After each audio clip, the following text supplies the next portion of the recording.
Good morning and good afternoon. My name is Alex Duggan, and on behalf of Starboard Consulting, I want to thank you all for joining us for today's coffee chat. 3 tips to configure service requests. Just a few quick housekeeping notes. All audience members are in listen-only mode, but we would love your questions or comments. Just feel free to enter them into the chat box during the presentation. We also will have time for Q&A at the end.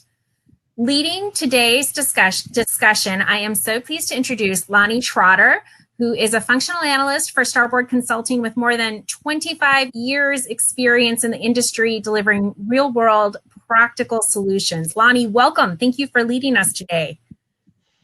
Thank you, Alex. Yes, thank you for everyone who has joined us today. My name is Lani Trotter. I'm a Maximo project lead for functional purposes on IBM Maximo projects. And with me today is Pam Denny. She has just joined Starboard a few weeks ago as our client offering manager. We are thrilled to have her on board. Pam has 21 years of experience with Maximo specifically and brings a lot of engineering and manufacturing knowledge with her. We're so glad to have you, Pam. Lani, thank you so much. And I'm so glad to have the opportunity to do another coffee chat session with you today. And like Alex said, our topic is just great. So let's talk about Starboard Consulting a bit before we go ahead, Alex. That's great. Yep, that's perfect. So about Starboard Consulting, for those of you who haven't been with us before, we are a Maximo implementer and integrator. We do have more than 20 years of experience with the Maximo implementations, IBM Gold Certified Partner, experts in many areas of asset management, including asset management programming and full service assessments, upgrades, and we do resell the IBM products and licensing. We're happy to be here to help anyone who needs help with Maximo. That's great, Lani. Thank you so much. So let's talk a little bit about our topic today, 3 seconds to configuring service request. I think that's just such a great topic, and I love 3 tips, three key things. We can all remember that, 1, 2, 3. So to start us off today, and building on our themes of coffee chats, I'd like to talk to you about 3 tips to making the best whipped coffee. So my 3 tips to creating the best whipped coffee are: first, get a great glass. Make sure it's comfortable in your hand and it looks really good. My second tip, you can't really see it, but is to use coffee flavored ice cubes. They keep it super cold. And then my last tip is to make sure you add lots of whipped cream, because that is the key to your best whipped coffee. So we gotta get a closer look. That looks beautiful. That is beautiful. And now I'm going to have to go make myself one after our chat. There you go, Lani. So Lani, do you have 3 tips you'd like to share with us? I do. I just learned 3 tips on how to grow beautiful roses. Oh. And I learned them from the American Rose Society, and I've been growing roses for a while, but these 3 tips were new to me: bananas, Beethoven, and alfalfa. So banana peels, ground up banana peels, put them in the dirt around your roses, gives great phosphorus. It helps the soil. Playing music for your plants has always been something that's suspected as being something that is helps them grow. And then alfalfa meal apparently is also a great source of nutrients for roses. Something I never knew, but I can remember that. I can remember bananas, Beethoven, and alfalfa. I can't much beyond 3 things, but I can remember 3 things. That's awesome, Lani. Thank you. So today we are hoping to add and continue our theme about 3 tips, only in configuring the Service Request Work Center. Before we get into our 3 tips, though, I do want to start with a poll question. This is our 9th coffee chat, and we always like to get your feedback to see, the features that you're using in Maximo. Alex, can you bring up the poll for today? Yes. You should be seeing the poll in your chat box section if you're on a laptop or a mobile phone. But like Lani said, we'd love to hear more from you. Just how are you using the service requests to reflect your unique categories and issues? If there's more that you want to share beyond a yes, no, please feel free to enter into the chat box. We'd love to hear from you. We'll give it just another minute. Looks like people are ready for your tips today. It does. Those are great responses, and it does help us, target, what we're going to talk about today to in this coffee chat. So after this session, we do hope you'll be configuring the service request work centers. So Pam, in our last coffee chat, we talked about service requests and how they're used. We talked about work technician and the work supervision. Could you recap a little bit about what we talked about during that chat? Yeah, excellent, Lani. So the last time we talked specifically about the Service Request Work Center. You'd had a great demonstration of how easy it is for a user to just follow along and enter their ticket or their service request utilizing the wizard-based flow of the SR Work Center. It was really great. And then in the second part of the coffee chat, we talked about configuring, the work supervisor and the work technician work center. We placed those in design mode, and then you showed how easy it was to change a label, change a field or an attribute, and then you brought it back into view mode and those configuration changes were automatically applied. So really nice features that we had back in that last coffee chat. And if you happen to miss that coffee chat, just go ahead and Google Starboard Consulting YouTube channel, and all of the coffee chats, including that one, are available there, along with a whole host of other videos where we share lots of information about Maximo. Excellent. Yes, that coffee chat was really great, and it certainly highlighted how simple, responsive, and mobile the Work Center can be based on Maximo configuration tools. That's three key features that does help the workforce today. But let's talk a little bit more about service requests on the Work Center. We did hint during that last coffee chat that we could configure the service request Work Center. Could you tell us a little bit more about that? Yes. So Lani, the configuration of the Service Request Work Center is going to be different than what we showed with the work technician and the work supervisor. Again, in those two work centers, you placed it in design mode and made your configuration changes. Right. What we're going to share today, you're going to do all in Maximo Classic. So if we could go to the first slide, Alex, let's share our very first tip on configuring the SR Work Center. And the first tip we have is in regards to categories. So when you enter the Service Request Work Center and you go to put in a new ticket, you'll see a number of these categories. So for example, what is the problem you're having? You're having a problem with heat or lighting. Whatever the problem that displays is what you select. But think about those problems. What Maximo delivers to you out of the box is probably different than what you need. So you need to configure the problems that your users will see in the SR Work Center. And it's really simple. You just do it in the classifications application. And you can see that there's a screenshot here.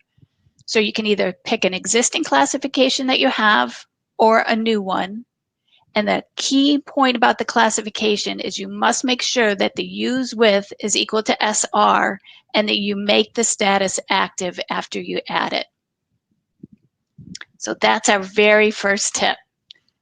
That's so great, and it sounds so simple. All I have to do is create a new category by defining a classification and add a new value and make sure it's active and has SRs as the use with object. That's it, Lani. Super easy. Wow. What's tip number 2? Alex, can you show us that one? So Lani, can you share? Yeah. There it is. Sure. So how do you configure then? Pam spoke about the categories in the classifications application. How do we get to the actual issues or the problem descriptions that the users can see?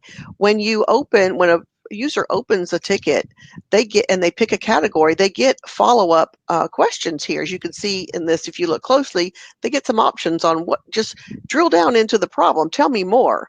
And how do you configure those questions and options for the user?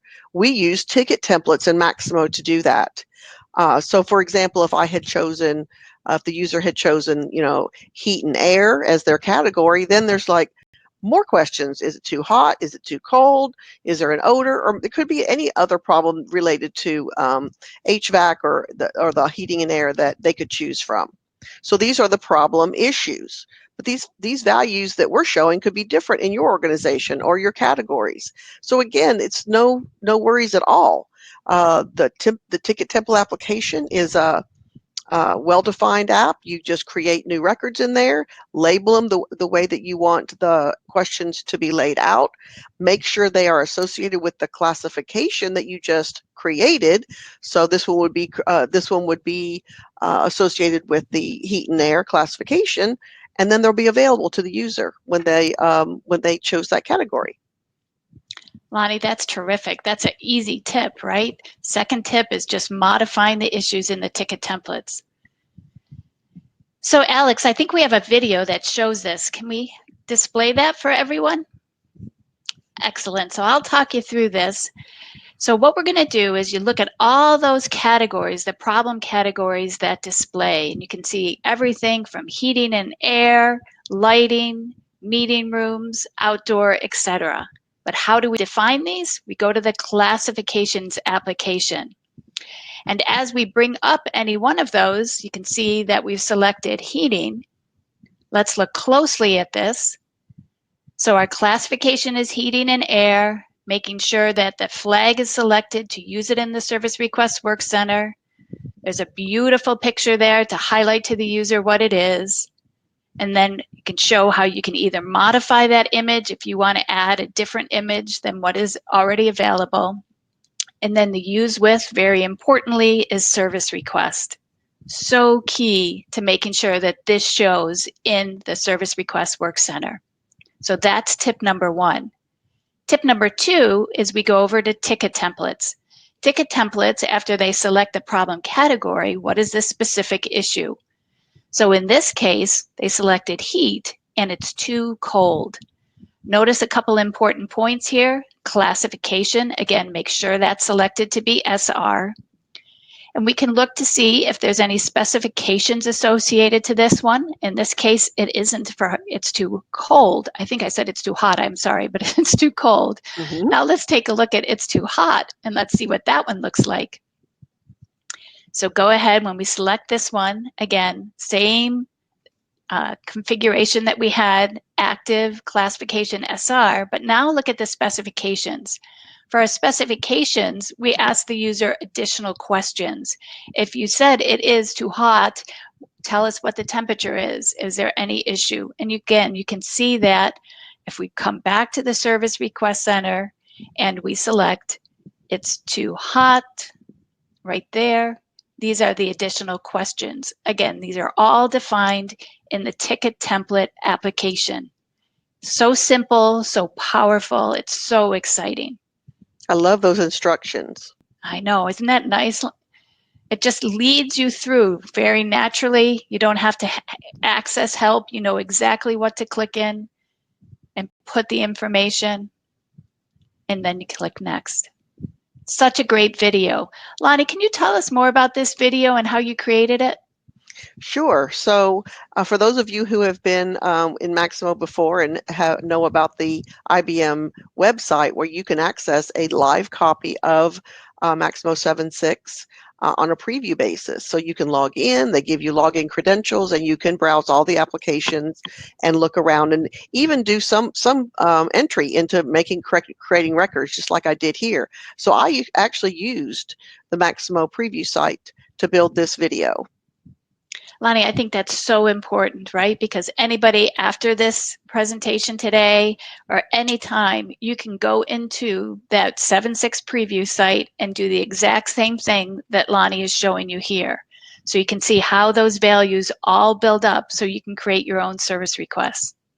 It is. It was so simple, and that's so quick. You just saw how just creating a few records, making sure that they're connected to one another in the right ways, just all of a sudden created the environment for my users to start creating tickets. Like in 1 hour, you could have tickets coming in that category.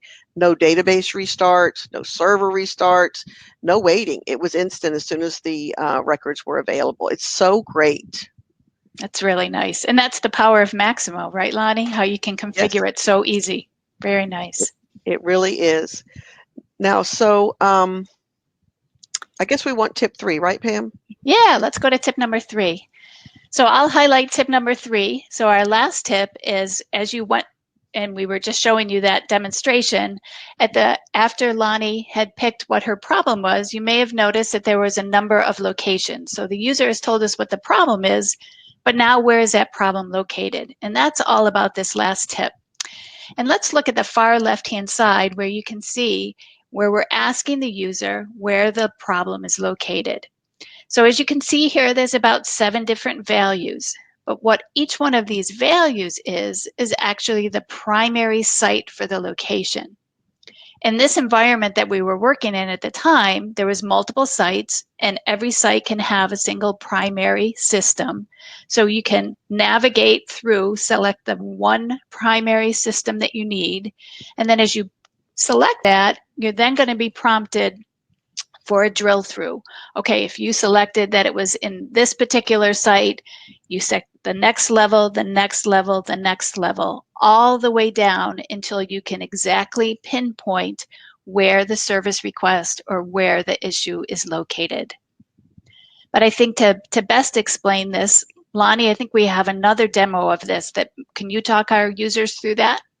Sure. Yeah, I wanted to specifically highlight these kinds of things because at the time I was going through the video, it wasn't exactly clear. So we started at the Needham. The very first choice I had was I knew I was at Needham. That was one of the locations. But then if you look at the location record, the way that record is set up, it's a member of a primary hierarchy, and it has children. So the other places that you saw on that list were the ones that I had choices of. So I chose the office building that I'm in, the address that I recognized as where I was. And when I go to that one, that location is also a member of a primary hierarchy, and it has multiple children. And this is set up by floors. So I knew that I was on the 3rd floor. And then when you drill down to that location, I knew I was in office 301. So you can see that by setting up the hierarchy, parent and child, you can have the user find exactly where they are to pinpoint that location. That's amazing, right? Lani, Yes. that is so powerful. And you can build those to whatever depth or whatever level you need, right? They don't have to be there's no min, there's no max. No, and it actually leverages that drill down effect that you have in Maximo Native anyway, and just presents it to the user in such a smooth way. Yeah, it that's really fantastic. Does. Yeah, yeah. Wow, those were amazing 3 tips, weren't they? Yes. 3 things that we can remember. So the first thing that we talked about is how we define our problem categories. We define those in the classification app. Right. Our second tip was how do we say what those specific problems are? We define those in the ticket template. And then lastly is where do my locations come from? My locations start at my primary hierarchy or my primary system, one primary system per site, and then we can drill down to whatever level we need the user to get to. It's super powerful. It is, and you can imagine we use something similar, simple and facility-based, like a heating system in a building or but you could build these in a plant situation for certain control rooms or certain machineries that are related to one another, and that kind of a drill down that make this work the same way. We're using a facility-based kind of service request, but we could use service requests in other ways as well for plant workers to report things just mobily right there on their phone. That's fantastic. Great. So that just shows you the power of the configuration tools that are available to you in Core Maximo if you have it today, ready to go in Maximo 7.6, and it's responsive, it's mobile, it's mobile enabled already, and basically just waiting for you to make it be. So I'm wondering if our audience has any questions. Alex, do we have any questions from the audience? We do. First of all, those are 3 great tips. Thanks, Lani and Pam. So we have a few questions, and if you have additional, please enter them into the chat box. We'll get to as many as we can. The first question is, can any user make these 3 configuration changes to the SR Work Center that you've discussed? Lani, you want to take that one? Sure. So the answer is no. Which is good, right? You don't really want any user to make changes. So the idea here is that the person must have access, right, to the classifications application, the ability to edit the classifications and create new records there, as well as the ticket template. So it is security controlled based on your application access in Maximo. Well, that's a good thing. A few other questions. One is, in talking about the design mode as a feature, which version of Maximo in the Work Centers is that part of? Is that Maximo 7? So that would be Maximo 7611. So I think it was just 2 or 3 weeks ago, Maximo released 7612. So it would have been the release before that. So it would have been released in 2019. Yeah, that's a brand new configuration tool in the Work Centers with 7611 to go into design mode and make those changes on your cards, the labeling and the different attributes that you might want to bring in. Yep, that's 7611. Yeah, and just to build on that, just remember that that is only available for the work technician and the work supervisor, just those 2 work centers. So far. So far. We're waiting for more enhancements to the configuration tool. That leads us, we had just had a question about whether we can limit the assets the user sees based on their selections. So if you choose a location, the next question I think on the service request wizard is, do you know what asset is involved in the problem? So what you're going to see is a list of assets that are at that location that you chose, the lowest level location that you chose.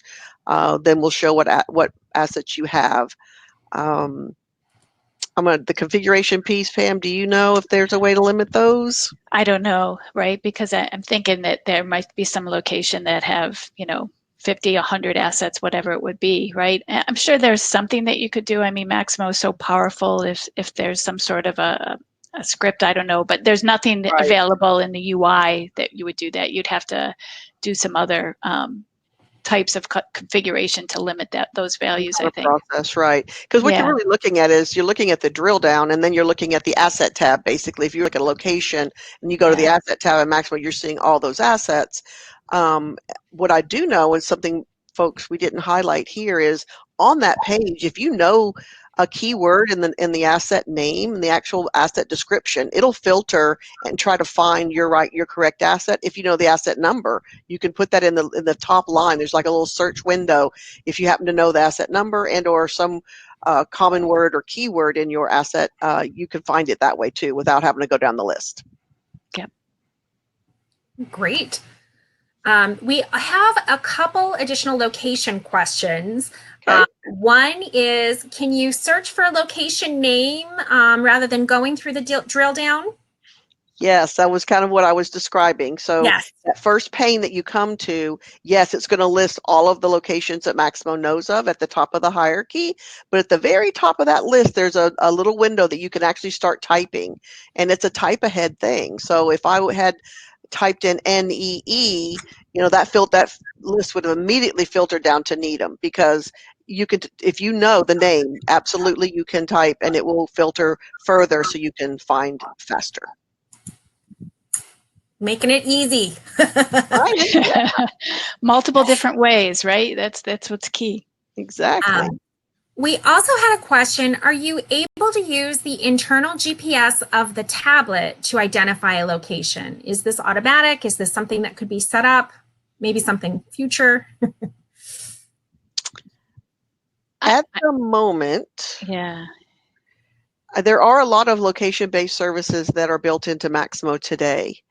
And so I would not discount it in terms of Maximo's overall ability. In that particular work center, I'm not positive.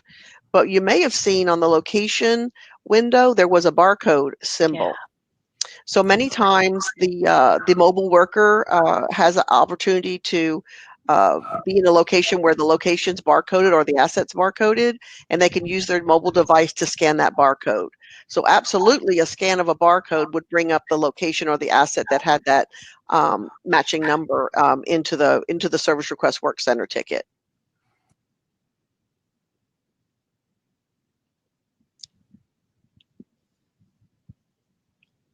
Oops. What other questions do we have? We have just a couple more minutes for questions. So if we don't get to it, we'll be sure to follow up. But one of the questions we had, which is great, about guest users, a great new feature. Can guest users use the service requests in the work centers? I'll take it. Yeah, that's one of the big benefits about the SR Work Center. You know, we have customers who might be a park or a utility or a public place, and they don't want to buy licenses for every person who wants to report a ticket, right? So as long as they have the URL, anyone can sign in as a guest user to input a service request. So yes, it's the main, one of the main selling points of that work center. Yeah, it's the self-service ability to get that, because you want to get the inputs, right? If work needs to be done, you want to be able to solicit and be able to get that work in without someone having to jump through a bunch of hoops. So exactly, it's awesome. Great. Another question is, user doesn't see the SR Work Center in their environment. Why not? So I'll take that one. Go ahead, Pam. Yeah, there's a couple things to check. Yeah, so there is. So under the security group application, when you're searching, if you initially just search on service request, you'll notice that it comes up with the application, which is the Maximo Classic service request application. There is a filter that if you turn the filter on and you don't just look for application, but you either look for a tool or tools and task, then you will find the Service Request Work Center. And so you have to make sure, again, that you're filtering not on application, but on tools and task in the the security group application to grant access to the Service Request Work Center. Yes, it doesn't come enabled by default. So Right. You would want to look for the tools and tasks and service requests as your two filter items, and then you'll see that application that you can enable, and you can enable those for Max Everyone, basically, so that it would be there. Great, thank you. So before we go, we have a couple of upcoming presentations that I think we also wanted to mention. So can you talk about the end of support for Maximo 7.6 and that impact? So Sure. I'll talk. Yeah. Go ahead, Pam. Go ahead. I'll jump in, right? So yes, end of support for Maximo 7.6 has been announced. So there's some upcoming sessions planned about what this means to you and how you can make plans for the future. We also have an upcoming Maximo chat on Maximo 7612, which was released just a few weeks ago, and that is at the end of August. And then always we highlight that we're readily available for you to schedule a demo anytime. If you want to learn more about Maximo, if you have any questions about training sessions in Maximo or how to use specific functionality, please reach out and we'd be more than happy to help you here at Starboard. Yes, and we should have that ability on our website at starboard-consulting.com with our contact page. You should be able to contact somebody and they'll get right back to you. Excellent. Great. Well, Pam and Lani, thank you so much. Those were 3 terrific tips. I feel like I'm going to go make coffee immediately after. That was beautiful, Pam. and then plant some roses. Plant some roses too. Yeah, maybe I can fix my thumb. Thank you to everyone who joined us today. We really appreciate your comments and your questions and look forward to seeing you in our next chat on August 26th. Thank you, Pam. Thank you, Lani. Thanks, everybody. Bye. Thank you. Bye. Be safe.